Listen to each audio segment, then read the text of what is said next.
and we are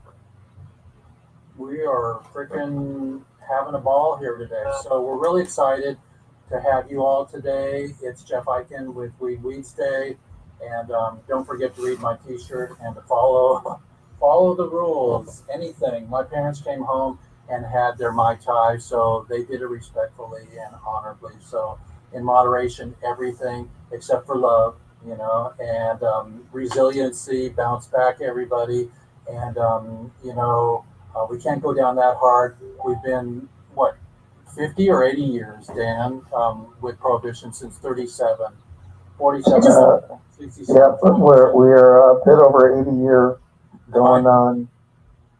Sorry? Yeah. I mean, alcohol, what? It was 2 or 3 or 4 years, I mean, on prohibition. Yeah, it'll be 90 years this decade. Oh my God. So, everybody, let's do our best. Let's have a Million Man March. Let's remember, everybody, that this Sunday, Hempfest is having a benefit concert. So, in Seattle, I'm going to go there and live stream and film and donate my time. It's so important to support Hempfest. Look at that beautiful photograph of the water and all those people supporting the legalization and the re-legalization of a medicine, a plant, and a herb. Welcome everybody today. I'm going to share my screen and get our little promo started. And there's a birthday in the house, and we don't know if we'll get Amy or not, but we'll give her a shout right now on the birthday intro. So here we go. So I'm gonna get us going here with the birthday intro. For my bro on his birthday. Put another candle on my birthday cake. Oh yeah, happy Weeds Day, everybody.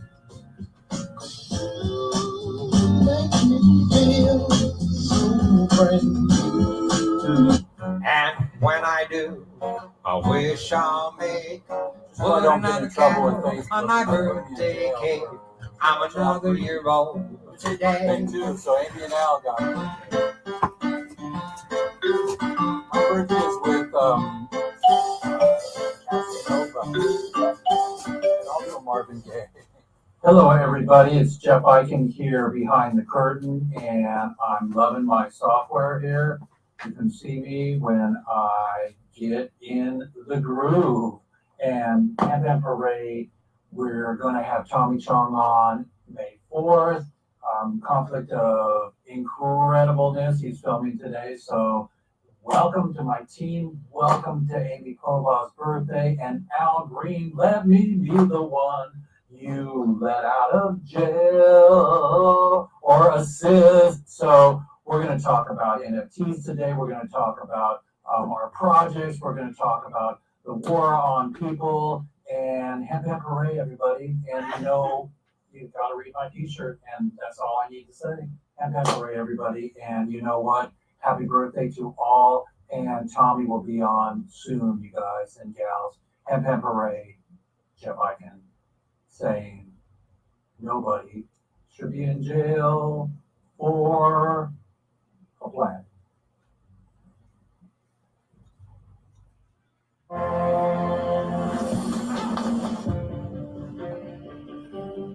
More than 80 years after America ended one type of prohibition, it's ending another. Majority of people now live in a state where cannabis is legal. As a multi-billion-dollar industry rises, our country is at a crossroads. Cannabis is genuinely one of the most fascinating discussion topics I've ever seen because of how emotionally polarizing it is amongst people. And it's very strange because the entire field of cannabis science is very poorly developed. There's not been a lot of research. There's a lot of things that we don't understand. And yet, what we have in society is groups of people that very fervently believe it is this panacea that can cure any disease that exists, or it's the devil's grass and it's going to cause the downfall of society. Not recognizing that the reality of cannabis is somewhere in the middle.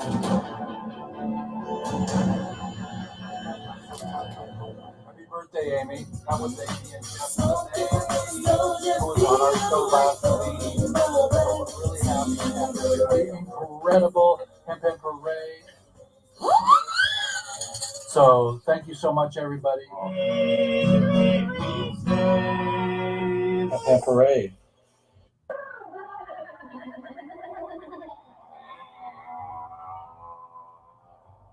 Happy birthday to you. You're another year old today.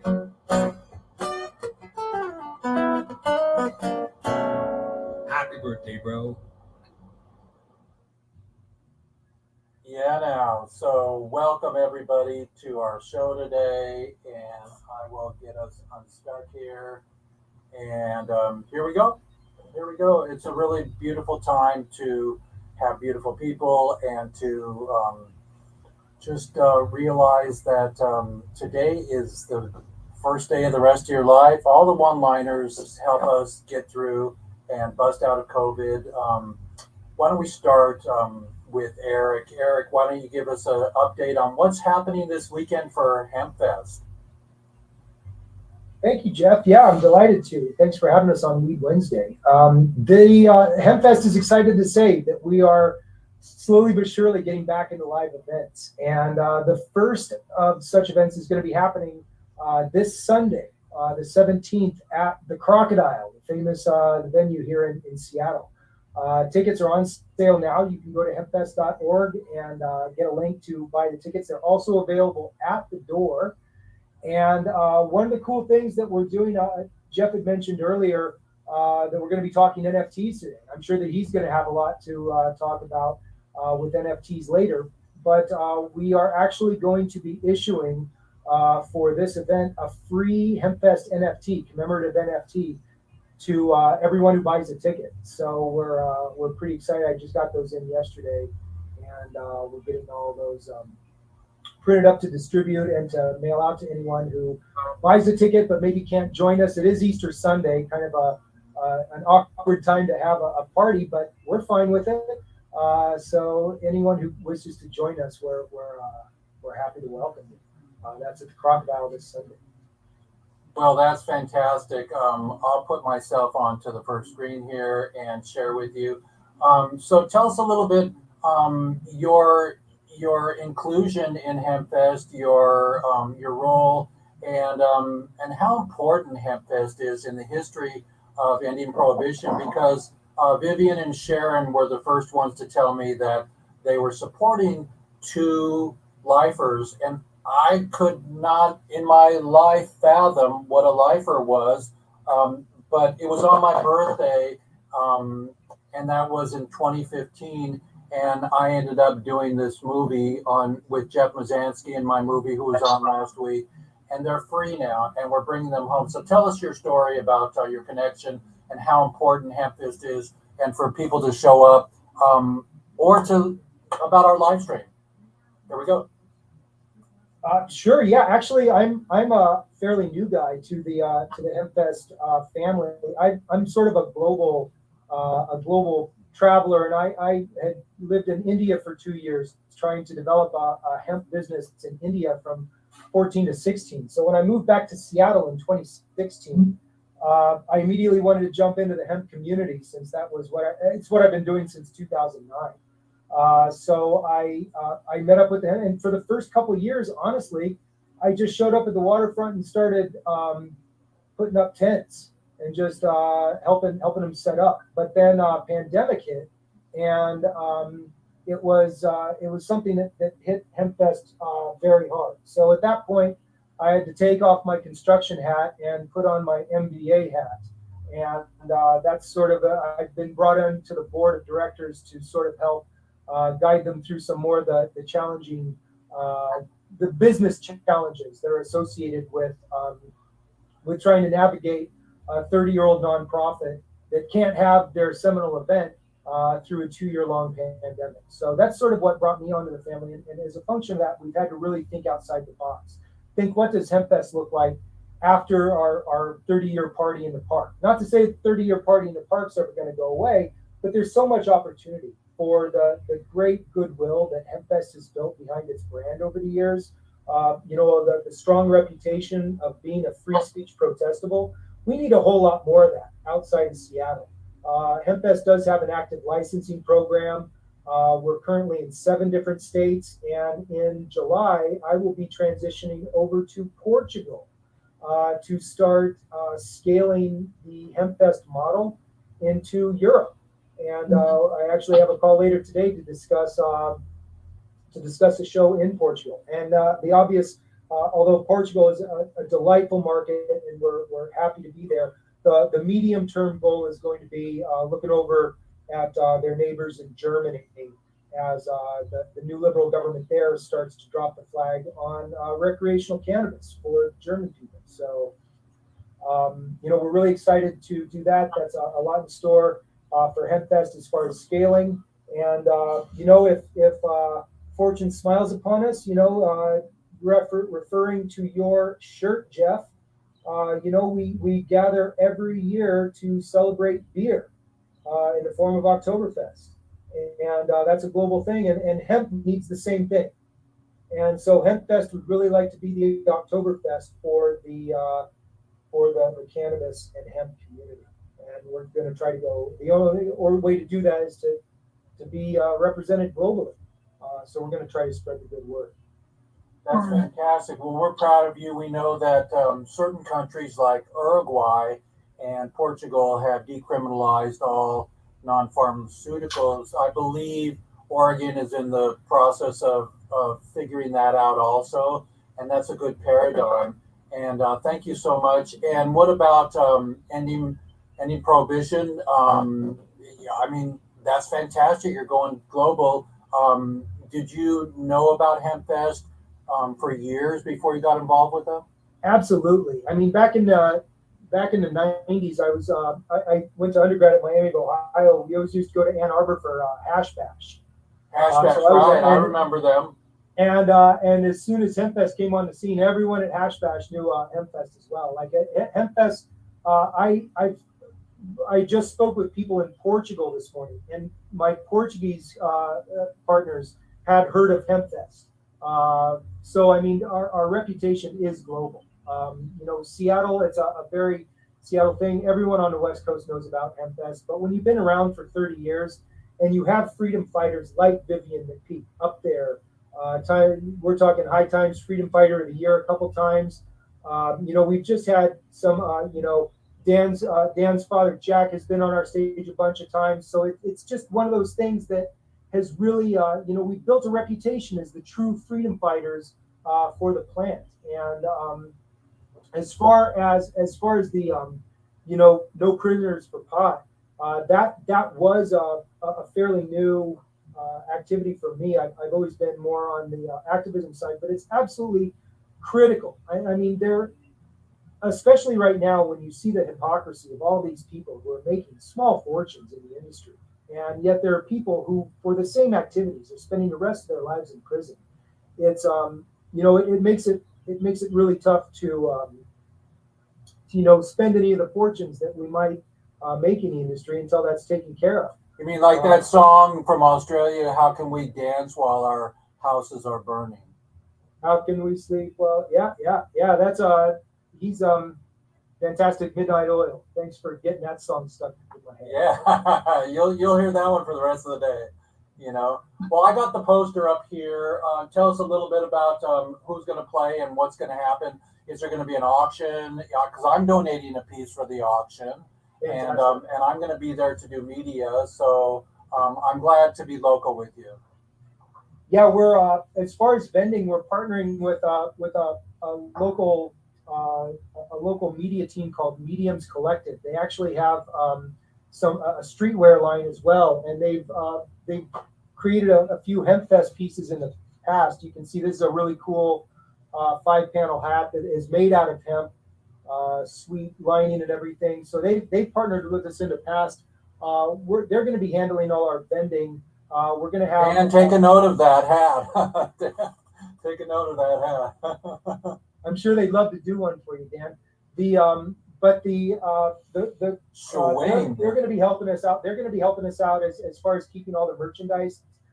We've got 3 different bands, fantastic bands, and a DJ that's going to be playing. Plus, it wouldn't be Hemp Fest if there wasn't education. So we will have a series of educational panels just discussing no prisoners for pot. Like that's going to be a prime topic for us to discuss. And just the overall state of the legalization market. So it's a different format for us. It's not going to be the standard Hemposium format, but we'll get some education out in the middle of our party. And, What does Ashley say about education? Come on, give us your education line. I say medicine plus education equals medication. Education. Education. We're all about meditation. Yeah. We're going to medicate, and we're going to educate, and we're going to reestablish the end of prohibition. I mean, let's do a 1 million person march after we do, all the other things we're talking about, the cannabis drops that we're going to do personally together. And I've got my incredible, the whole winter I've been photographing and doing beauties of our beautiful friends, the plant. And so that's going to be a weed drop to raise money to help put on the events that we need to put on to help HempFest and to help Dan and I are navigating some projects together. And then I want to do a concert with Snoop and Willie and Wu-Tang and Earth, Wind, and Fire and have all the prisoners there in Oakland Coliseum with 42,000 NFT tickets. Let's do it, and let's make some noise so Schumer can hear us and people in the White House can know that we mean business. And it doesn't mean that we can't do a 1 million person march. It's our turn. It's our time. There, I got some thumbs up. Well, I'm going to give you an applause there, and I'm gonna exchange you out here for. We're gonna go here to see if my software will bring it up. Brady, come on up, Brady. Brady, tell us about your dream. My dream. My dream is to have, I just went to the store and got some cannabis today. I think that's awesome that I can do that here in Arizona, and I don't think anyone should be in prison for any part of that process. So I am a veteran, and I'm taking on the voice of a lot of other veterans that either can't do it anymore or they are stigmatized from speaking out about it. So from all the veterans and me, I am trying to get this criminalization decriminalized and hopefully industrialized, like we've talked about before, and exported so we can get out of this slump in our economy. HempFest is great. I've never been to one, but I'm very intrigued.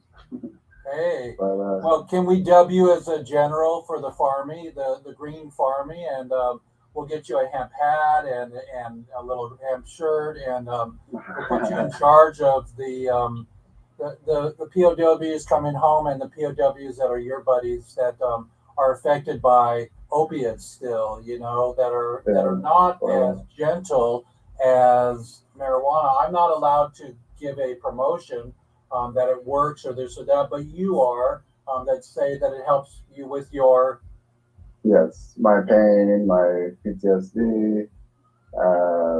They help. So, I'm still alive because I got off all the prescription drugs that I was on because of cannabis and hemp.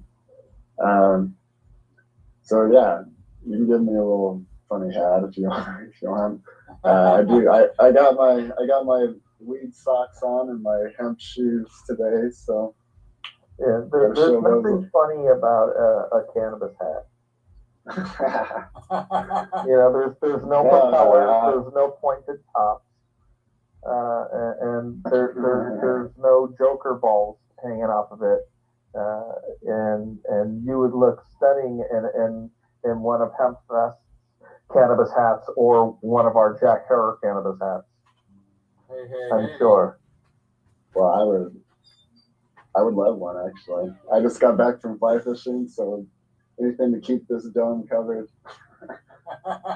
is good. Well, send me your address, and I'll make sure that I get you one. All right, Dan. I will do. Cool. All right, brother. Well, that's a good segue. Thank you for your service. Listen, everybody, you know, it's Amy Povah's birthday, and Amy Povah. Happy birthday, Amy. Happy birthday, Amy. And we'll sing you happy birthday before the end of the show, Amy. And I just really bless Amy's work that she's doing to help the prisoners come home. She's one of our lead people into the White House. And so God bless our team and the virility, the strength that that Dan's father kept for every single day and every single moment of his life. Welcome, everybody.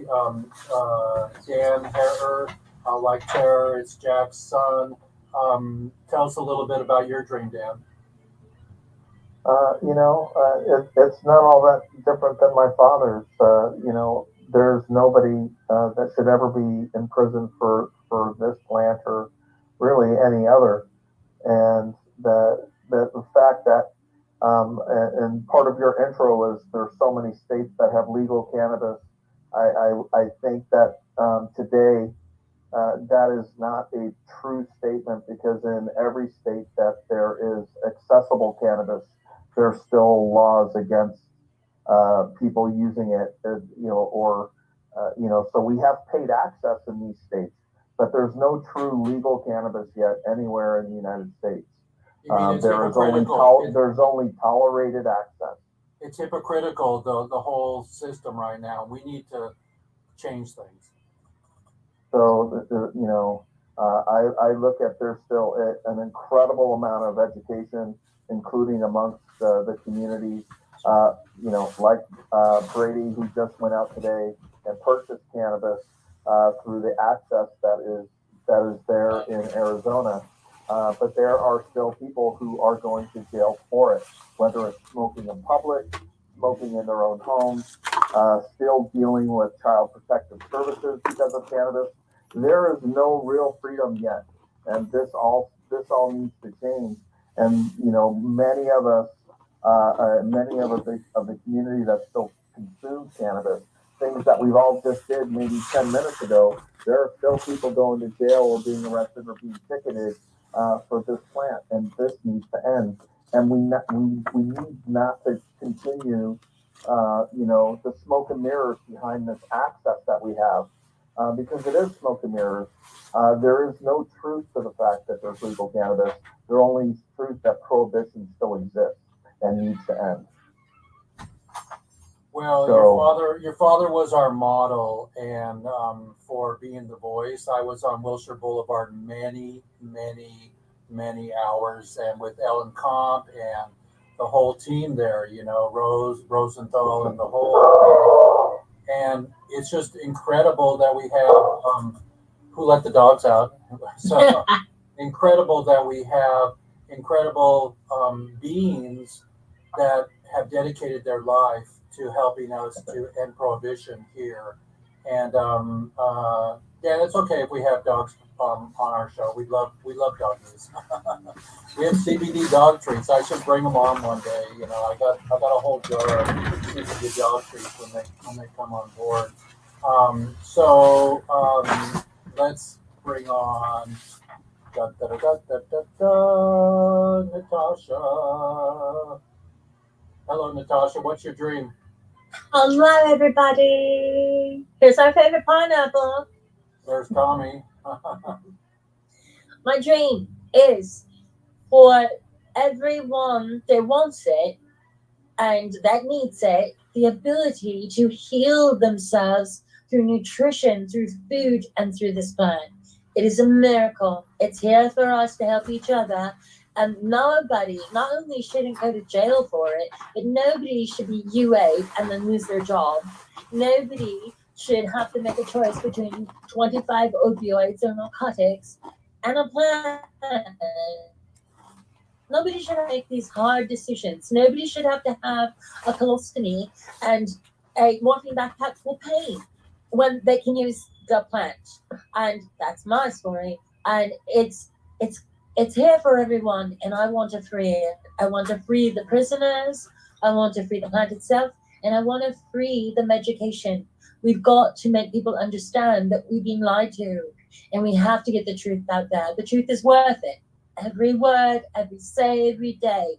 And we've got to clean it up and make it right, not only for us, but for our children and our children's children. That's my dream. It's an amazing plant, right? It's a fabulous plant. It's absolutely all plants are good for you to an extent, some of them, most of them, but this one in particular is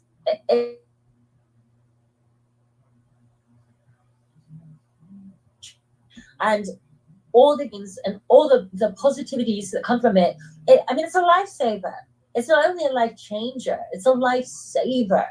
And it's got to be an option for anybody that wants it, that needs it, or that's facing harder things than the decision to take a plant in their body. And I want to see that happen. Hempen. And Remember, I'm so proud to be a part of the Green Army. We're going to make it hempen in our lifetime or in someone else's. remember the lifesavers roll, the little candies. They were lifesavers. Maybe there should be some 420 lifesavers, and maybe there'll be some and some swag bags. Eric, maybe some lifesavers, 420 lifesavers. So we're really proud to have you. Always, Natasha, you bring a beautiful side to our show, and you were one of the Canna nurses. Tell us about the Canna nurse. Are you still with us? You're a little bit. So I got in touch with. Sorry. At the time, it's barely, So I got in with the Cannabis Association. I'm so proud. This one, and you're a little bit weak on your reception, Natasha. Maybe you can turn your camera off and you can have more reception. You can talk a little bit. Oh, she's going to come back in. Okay, here we go. So that brings us to Mr. Van Booten. Oh, there you are. You're back. We love you. Are you? You got more bandwidth this time? Okay, well, you got more bandwidth. It's my now? telephone. I dropped it for the third time. It's hanging in there. We'll have to do an NFT for you to buy you a new phone. So at the end of the day, anybody on my team is gonna be, Swami Beyond Ananda was on my show once here, and Steve Behrman from San Francisco. And guess what? Or is he from Oregon? I don't remember. But Swami Beyond Ananda said, "Shake your buns, and you'll have a bun dance." So everybody on my team is going to have a bun dance, so we can be relaxed as we're going to save and end prohibition. I have one friend on an NFT note here, everybody. She's going to do $1 million NFTs for the homeless, and she's not going to build houses for the homeless out of hemp. She's going to pay your rent. So what do you think of that one? They're going to stop giving, certificates to pay your rent pretty soon. And she said like 60 million people are going to be out of home, because of that going out of the COVID thing. So look out for our NFTs, everybody. Dan, we love you. Thank you so much for joining us today. And you're welcome to come back in, Dan, after you put the dog in the dog kennel. And come on, Christopher. Tell us a little bit about your dream. Hello. Thanks, Jeff, and hi, everyone. Well, I changed into my shirt just inspired from yours. This is one I had Jared commission for me. Plants are, I know the camera's split, but plants are safer than pharmaceuticals. No, we can read it. We can read it right. Okay, cool. Oh, really? It's not backwards? Yeah. Sometimes the iPhone does that. It makes it look bad for you, but good for us. That's interesting. I'm on an Android anyway, so apparently this does it too. Oh, Android. Okay, so no comment, but we love you. Is that a hemp hat you're wearing? I got a Washington normal pin that was given to me that's on my hat. Okay, great. But I know the hat's not made of hemp, but I do sport the pin that was given. Back in 2010, when I spoke on stage initially at Tacoma Hemp Fest, that was when I was serving as the Pierce County Volunteer Coordinator and one of the 1%ers for Initiative 1068, which was Washington's campaign to legalize cannabis back in 2010 before the New Approach Washington. So actually the New Approach Washington is contrasting to Sensible Washington. So we can actually call the current laws in Washington unsensible legalization. So that's actually what they named their campaign, kind of in the shadows. It's because, we were Sensible Washington and they were the New Approach, so not necessarily sensible. So just another little nugget on kind of my backstory and then looking forwards with my vision. So I got involved in that campaign because of my first cannabis arrest. I've been arrested for cannabis twice at this point. The first time was for helping people on my college campus access brownies. And that was kind of run through a nonprofit model, and yet regardless, I still got arrested. Wait, nonprofit brownies? Nonprofit brownies, yeah. So I love it. Cost of charge. So I was doing a little bit too much. I was in our student government as well. So just pick your lane. It's maybe the lesson from that. But my college, pick your strain. Pick your strain. Pick your lane. Pick your strain. Pick your lane. I love that. Yeah, that's part of my entrepreneurship coaching as well, as work on something and refine it and master that, and then move on to the next thing. Did everybody know that Craig Cecil, who was in jail for 20 some odd years, was in Seattle this week? I mean, the team didn't tell me, and I just talked to him on the phone a few minutes ago. He was on my non-Android. He was right there, and it was fantastic to talk to Craig, and he's a free man. I mean, come on.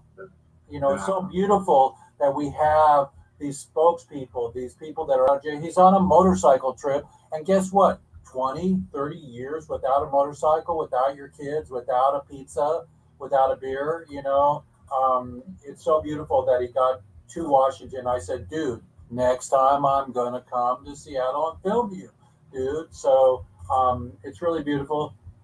So Chris, tell us more about your dream. Yeah, well, one of the things that was originally shared with me that helped me solidify this vision is when Russ Belville and Paul Stanford were speaking on stage. 2009 is when I first really got exposed to cannabis and the insights, and then started to watch documentaries.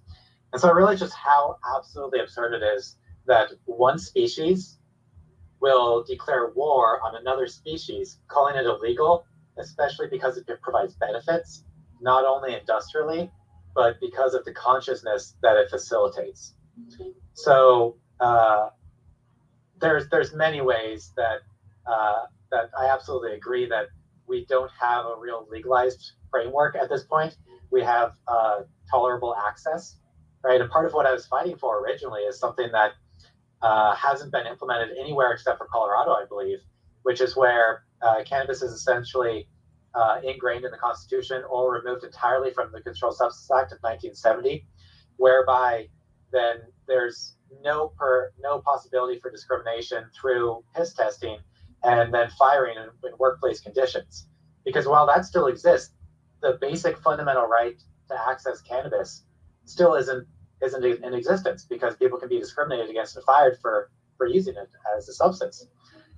Likewise, the ability to grow the plant is just fundamental as likewise, so when I went back to my college after a year of suspension, the cops and the judicial system didn't really punish me much, but I got a year suspension from my college. So that's when I really started to get involved in I mean, that was one of the terms that you got a suspension from education? Yeah, I got a 1 year suspension for selling brownies. But I mean, from school, I mean, you'd think they'd give you an ankle bracelet instead of a suspension. That was their version of the ankle bracelet. Yeah, they said we could have expelled you, but we decided to suspend you for 1 year because that's what we do when anyone's found guilty of doing this, right? So, their internal system. And I'd actually confessed, so that was an easy way of finding me guilty, right? But they're like, hey, if we don't suspend you for a year, then it just sets the precedence that anyone could do it, and we don't have a penalty system for it. So I was becoming a precedence case. And then also coming back to my college afterwards, I was a medical patient. So I started to establish and kind of walk the precedence line of how far the college can grant permissibility for medical cannabis patients and essentially give tolerable access for us rather than legalize for us, because that actually compromises their ability to receive federal funding because the cannabis is still in the Controlled Substance Act of 1970. So like there's really more fundamental issues that often need to be addressed when we're looking at kind of any superficial or any kind of surface level element or condition of the nearly 85 year prohibition, 84 and a half year prohibition at this point. It's amazing. It's amazing. This wonderful, God's gift plant has tied so many families up. I want to raise the funds through my NFT project, and Eric and I are going to navigate and get that going, so I can raise the funds to get some equipment and go out and like Craig Cecil was here, and Richard DeLisi, his daughter was 3 years old when he went in for 30 years. Now she's in a wheelchair and she has a granddaughter, and he just reunited with her last Christmas. But how dare this awkward, in jail for nonviolent plant thing keep going on? Right, exactly. So that's kind of parallels as well, the current incarceration. As well as the lack of access for people who are, in the workplace to be able to use cannabis without discrimination are all fundamental rights, as well as the plant to grow itself and for us to grow the plant. So these are all kind of really basic things that I fought for in legalization that haven't been accomplished yet. And so they're all included in my vision for the future. But when just kind of to wrap up with my story and then with the vision and how they all kind of connect is going back to my college after my suspension.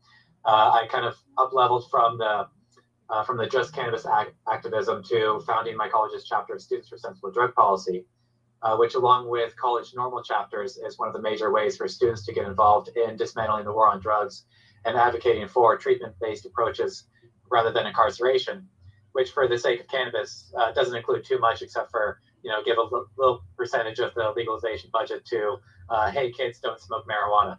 Advertisements so that the opposition side could be appeased, right? Because myself, actually, like I've been a medical cannabis patient for over a decade, but I actually have found some difficulty in stopping smoking just because I've been trying to use edibles and tinctures more. So there actually are some health concerns, I believe, not with cannabis, but with the main way that people use cannabis, because smoke is really hot and it can be damaging for people, even though it does clean out the lungs. For people who have had tobacco exposure, there are some really, really minor kind of health concerns with the current way of cannabis, as well as the fact that a lot of cannabis is grown with pesticides and herbicides. And so promoting organic quality cannabis and then encouraging people to use tinctures and edibles, I think would be much better than, and so that kind of can be part of the kind of the treatment approach budget. But that kind of ties together my overall vision for no one being in prison for cannabis, people in workplace conditions not having to be piss tested for cannabis, the right for the plant to be able to grow on its own, and how I went from doing the volunteer coordinating work for Pierce County's Sense of Washington campaign back in 2010 to bringing that into Students for Sensible Drug Policy as a vehicle, mostly to advocate about cannabis change, but also to empower other people as well. And then graduated in 2013. So that kind of gives kind of my story and my vision in a nutshell. Well, you're welcome to join the Farmy and to be part of our team, and to let's find a place for you in any of the events that we're going to be having. Will we see you at Fort Plenty this weekend?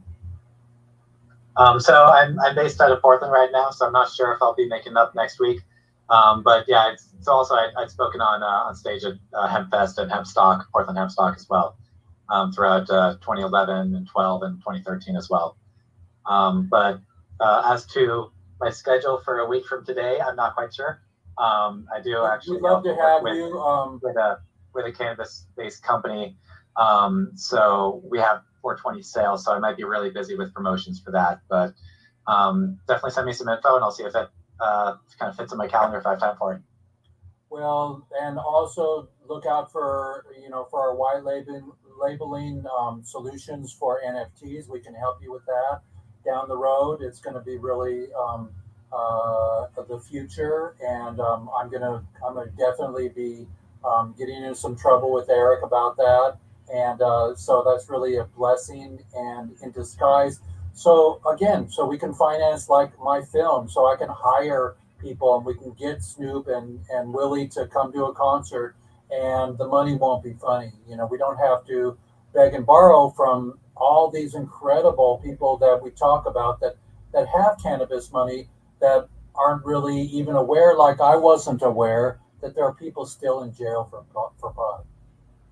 We have to make that and raise that awareness and use the money properly. So, it's not another Bored Ape yacht, yacht, but if that'll help, that's fine. But the idea is that we start to heal the planet. We have global warming. We have issues in Europe with PTSD from my own childhood as a bar mitzvah Jewish man. Seeing it again. The sound of war is not happy for me. So I'm really, really, really excited to be the voice and be one of the voices and welcome you on board, Chris, to our team. Thank you so much. Yeah, thank you, Chris. I'll bring everybody back up for a second here, and then I'm gonna share with you all here a clip that I have. Does everybody know the Cannabis? Who the Cannabis are? The Cannabis they were in my movie with Sierra Riddle, and her son, baby Landon, was 8 years old when he was in my movie, and he was at HempFest, and I filmed him, and so let's get a look at that, and let me just share my screen again, and this is an incredible moment in time for our TV show here, and to see a child who was talking to Jeff Sessions actually just pretend he's talking to Jeff Sessions. Everybody remember Jeff Sessions? Yeah, unfortunately, yeah. So let's go back here to find out where if we can find. Let's find in here where we have. Let's see if I can skim this and find. Okay, so here's Tommy Chong and Sharon. God bless you, Sharon, and heal properly. And here's baby Landon. Look at Landon, and then look at him now, and that's his mom, Sierra. So look at Landon, and then everybody. Let's see if I can do some magic here. And I believe I have. Let's see where I can find the. Oh, I know where it is. It's right here. Let's go to here, and let's move this out of the way, everybody. Okay, here we go. So I have baby Landon here from my just cut movie here, my recut, and so. So this is Jeff, and I'm with Landon and his mom, and they're going to tell you a little bit about the Canamoms and cannabis. Do you like cannabis? Yes. And has it helped you? Yes. And what is your story? What happened before you had cannabis? Cancer came and it made me sick. And so what has marijuana and cannabis done for you? It helped me grow my hair back and it helped me feel better. You're the best, man. You're a hero. And so are you still using cannabis for, is it your favorite healing power? It is. And do you have it in juice? Yeah. Or do you eat it? Do you have food for him or juice? Yeah, all of it. Well, I eat organic food. Organic food? Yeah, that's true. Tell them about my school. Sure. Hi, this is Sierra Riddle, and Landon and I are here in Seattle to help spread Team Landon's message and the Canamom message of, treating our terminally ill children with cannabis over narcotics and pharmaceuticals that, delay them and put them in a fog and, regress our children's development while they are fighting these terminal illnesses. And, we're happy to run into you guys again. And that was over a year ago at Denver 420. And, as you can see, Landon's still doing really amazing. He's still cancer-free. And, it's just been such an incredible journey for all of us, really, to be on. Sure, go ahead. Go ahead, man. What do you want to say? I want to say Tanner sucks. No, don't say that. Cannabis sucks cancer. Right, Mom? Yes. Yeah, say it. Cannabis sucks cancer. Yeah. It sure does stop cancer. Well, watch the.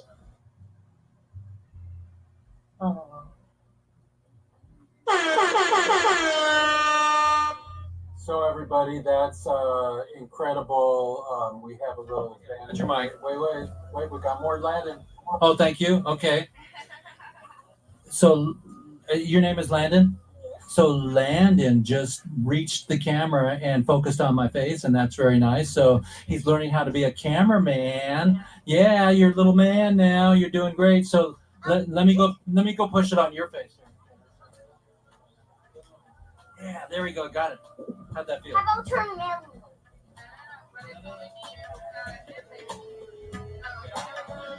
So tell me, as 8-year-olds are buying, Many thousands of years ago, cannabis was used both in China and in the Middle East. There's our incredible Mr. McShulam here. So I'm going to come out of that and bring us back into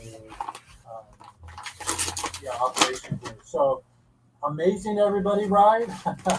Tell us the 8-year-old's line when he says, "I love cannabis." If they can, my hair grow back.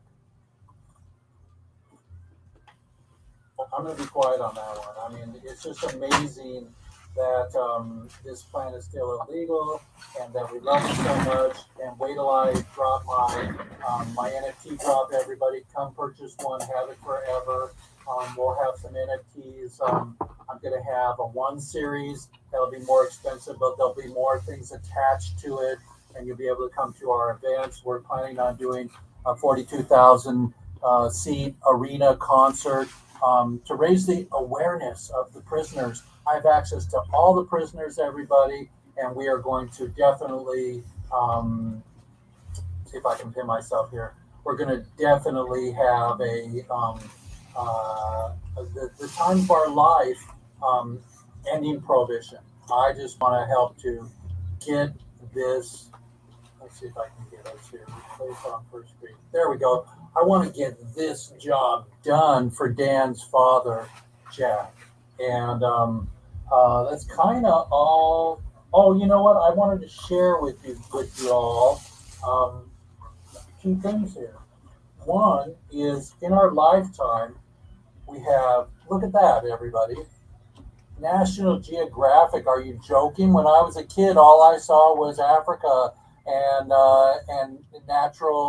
National Geographic, waterfalls on the cover and everything. And look where we came to. We came all the way for National Geographic, to have, so we are making progress, but like Dan says, and like Eric knows, and Christopher and Natasha and Brady, we know that we're still trying to do this.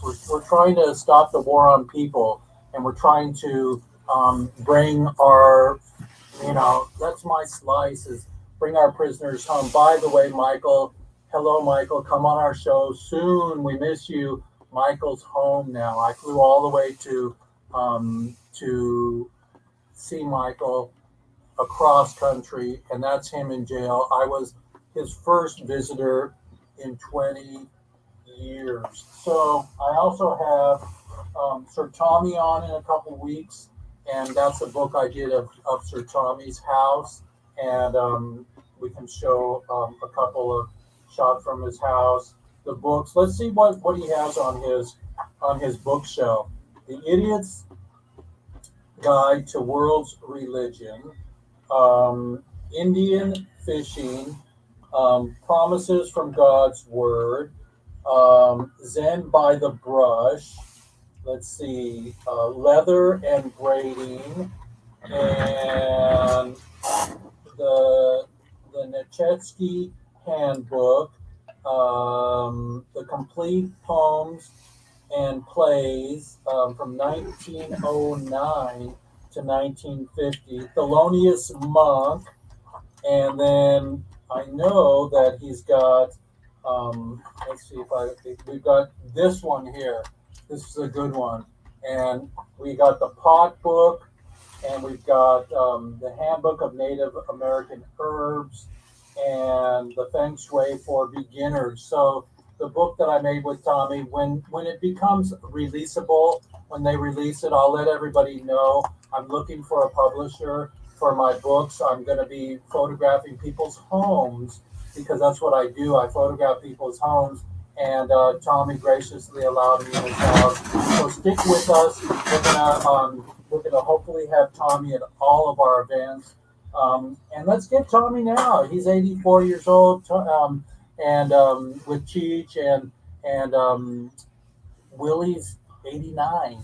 So let's get him while we can, while we have our brothers and fathers of the industry still available. And I'm gonna go around the horn one more time and get some final words from you and roll us out of here. So Brady, any final words, Brady? Peace and love. Sorry I missed you last week. I'll be here next week. Or next week's 420. So, and actually, I'm doing a book signing in Young, Arizona on 420. So, set your calendars if you're not doing anything. Okay, fantastic. And we'll come around to our rareable, incredible human, Eric here. We're going to put you on with us here. Eric, give us your final words. Well, I just really hope to see all your listeners at our event on Sunday at the Crocodile. HempFest 420, it's a big fundraiser, and we need the community's help to get us back in the park. And don't forget your free NFT with every ticket purchase. So here's the poster, everybody. I've got it on my face right now. This Sunday, 4/17, it's For Plenty fundraiser for HempFest. We need to re-up our coffers for HempFest to be able to put get back with. How many people go to HempFest in the 3 days? Is that like 100,000? We've tapped out at about 250,000 actually, and that's about. Is it free? Is it free to enter? It is free to enter, but it costs about $750,000 to put on. So when you don't have an event for 2 years and you don't have any revenue associated with it, you have us in the position we're in today. So we'd love to be back in the park. We have to be back in the park. We're going to need the community's help in order to get there. So everybody, I want to see you there. And if in the next few days, behind the scenes, Eric and I can get our feet dirty and I'll come out and live stream it. Maybe we can have a small donation coffer to help us get back in the park, in Myrtle Park. So we love you, Eric. And so we're going to get to Natasha. Any final words, Natasha? Happy birthday to Amy. And hemp hooray. We're going to make this hempen, everybody. Let's do it. Let's free those prisoners. Let's end prohibition and let's take care of each other. Peace and love always. Okay, and Christopher, come on in. Final words. Just a big sense of gratitude for all of you and for everyone who's tuned into this broadcast. We've come a long way, not just with myself and a lot of our efforts in the last 10 years of active legalization, but the past 84 and a half years of prohibition, in terms of how much has been done and how much really, especially since 1972 and 73 with Oregon's decriminalization and then the initial recreational laws of the 90s. We've come a long way, but we still have so much farther to go. So thank you, everyone. Okay, and I love my sound effects. And we got Mr. Dan, son of Jack. I'm going to put you on our front screen. Come on and give us final words. Well, one, my apologies for leaving the group for a few minutes. Something came up. But with regards to HempFest, Vivian and Eric and their entire team, what a great institution HempFest is.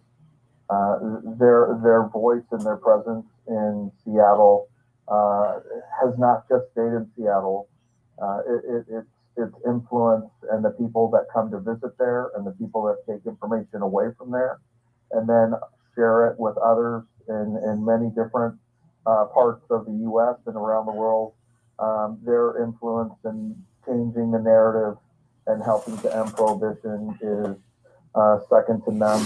Their dedication to the community of people that believe in cannabis is one that should be modeled and licensed out globally as they are doing.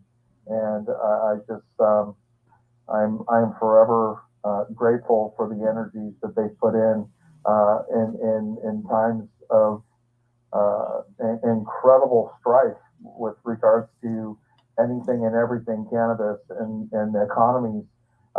They have managed to put on HempFest, except for these last couple of years with COVID, regardless of the barriers that are put in front of them, either with the city or the park district or all of the things that they have to do in order to get HempFest up and running each and every time, where the city pushes back and they push forward. And I just have enormous respect for every one of them and my eternal love, as well as from my family. It is not an understatement to say what a precious resource all of you are. You heard it from Dan, everybody. I want everybody to realize that Dan is very, very incredibly correct. That HempFest is a global, word, and people recognize that logo. And it's just a blessing that they've been going 30 years. Thank you, Vivian and Sharon, and everybody that's been associated with HempFest. So come out this weekend.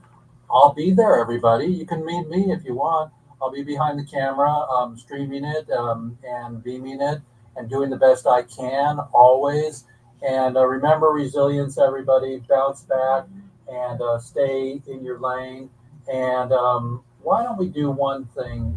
Because we have a dear, incredible Al Green and Amy Pova. At the count of three, I know we have voices here. Let's sing happy birthday to Amy and Al Green. At the count of three. 1, 2, 3. Happy birthday to you. Happy birthday to you. Happy birthday, dear Amy and Al. Happy birthday to you.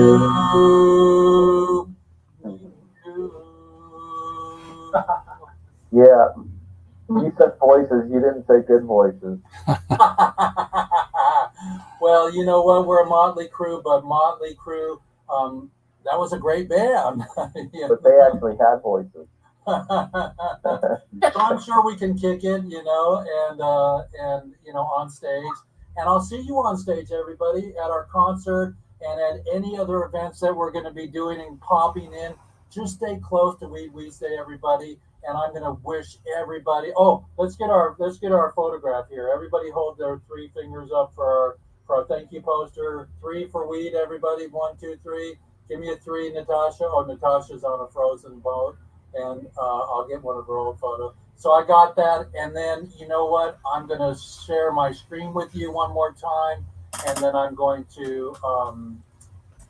Oh yeah, there's Natasha doing the 3. So I'm gonna do a let's see. I'm gonna share my screen with you and do my outro one more time.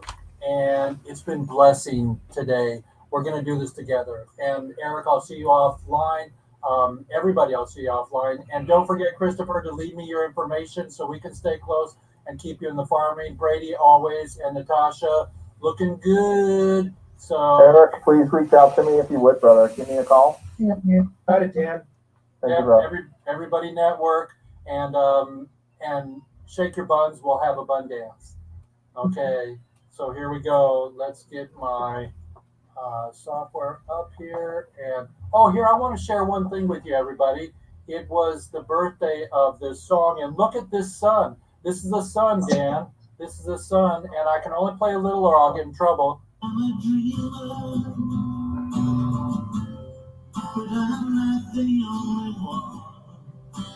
John Lennon's 1971 Song of Peace. Imagine all the people. So that's all I'm allowed to play. Hopefully, Facebook won't get us off. But another human, another son that's carrying on the legacy. So thank you, everybody, for today. I'm going to start our promo over again, and here we go.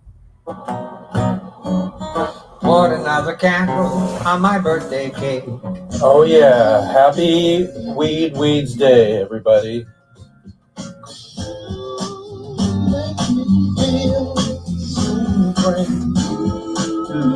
And when I do, I wish I'll make. Put another candle on my birthday cake.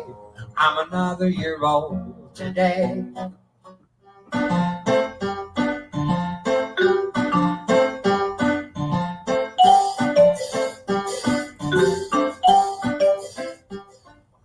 Hello, everybody. It's Jeff Eichen here behind the curtain, and I'm loving my software here. You can see me when I get in the groove. And Pam Parade, we're going to have Tommy Chong on May 4th.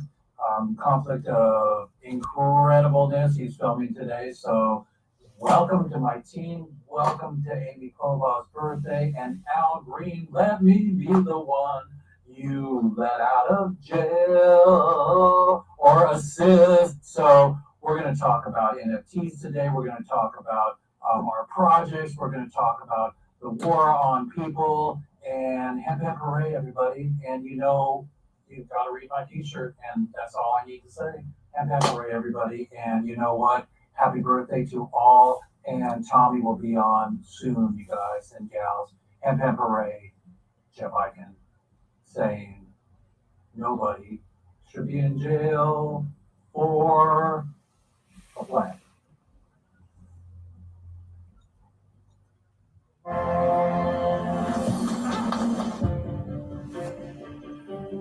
More than 80 years after America ended one type of prohibition, it's ending another. The majority of people now live in a state where cannabis is legal. As a multi-billion-dollar industry rises, our country is at a crossroads.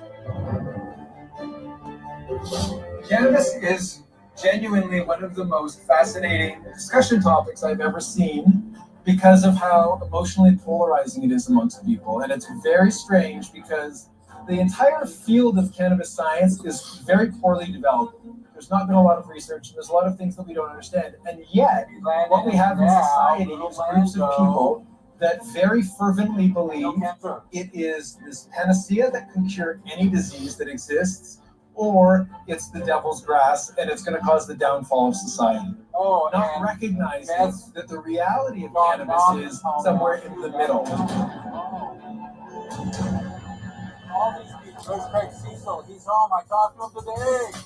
Come on, everybody. Let's get this done. If I can hear with the incredible Hemp Parade. So, thank you so much, everybody. Hemp Parade. I even got a jingle.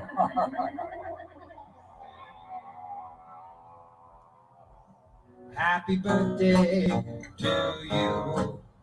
You're another year old today.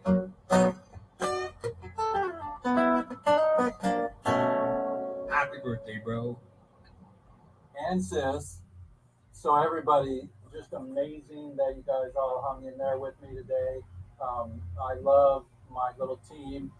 Once a week, we can play here and we can have a space to say our grace and to, you know, when I was a kid, they would call me from the circular asphalt where I had like stickball or whatever. I even had a go-kart made out of a lawnmower engine. 2 horsepower. That baby went fast. My dad and I built that, and so that was pretty cool. We would come in for dinner. They would say, "Jeffrey, come in for dinner." How many people do that anymore? And now think about your father in jail for 30 years and not even the opportunity to, "Dad, where are you?" "I'm in jail for pot." "Oh no, my daddy's in jail." So my next movie is going to be about the family. So help to support us, everybody. Come to the Hamfest event this weekend, everybody that's listening. On my Facebook, let's republish this show. Let's take some snippets out. I already made a 60-second. Oh, you know what? Since we got Mr. Eric on board, well, let's show our 60-second commercial I made. Okay, watch this one, everybody. Just because we freaking can, and it's my show, I can go as long as I want. I'm gonna go get that 60-second commercial. Watch this, everybody. I kind of did it. I did a 60-second commercial. Here's our YouTube, and come on, baby. And we got Supergirl there, and so we got our YouTube coming up here. And watch this, everybody. Here we go. 60 seconds. Bada bang. Welcome, everybody, to Seattle Hemp Fest 4Plenty fundraiser with Kitty Junk, Bob Lovelace, and friends. King Youngblood, DJs at the Crocodile, 2505 First Avenue, Seattle. Get your tickets at hempfest.org. This is Jeff Eichen from Lifers the Movie, where prisoners should not be in jail for a plan. So come visit us, and we'll have an auction, and I'm auctioning off a freaking beautiful canvas piece, and there'll be more art. There'll be plenty of swag bags, and it's going to be an incredible night. Hope to see you there. Come on down and help support our next Seattle Hemp Fest, and hopefully we'll see you at the park in 2023. Come support Seattle Hemp Fest and rock on, rock out, and come on down. We will be there. Hemp, hooray. There you go. That's our promo. We'll be passing that out all week and everything, everybody. And it's pretty good. I'm kind of a one-man show, everybody. I'm not tooting my own horn, but I don't even write down. I didn't write down that 60-second commercial. I just rolled. It was a one-taker, you know? And I said, come on down, come on, da-da-da-da-da. I mean, I had a list in my head, but that's how I flow. So I love you, everybody, and we're going to sign out from all of our social media. Eric, let's connect later today. What's a good time for you, Eric? I'm free up a little bit after 3 today, so probably I need another 2 hours. And then it sounds like I got to call Dan too. But right, and I have a 2 o'clock class to teach. So let's connect maybe at 4:20. 4:20, you got it. Okay, so I'll see you at 4:20. Brady, always, Christopher, always. Let's keep going, Christopher. Keep in touch with us. And we'll see you in Oakland Coliseum with the Snoop band. 42,000 NFTs, everybody. Jeff Eichen saying we just love having our show, no matter if we have one person or three. But we got to see Baby Landon say it made my hair grow back. Good night, everybody, and God bless, and have a hooray.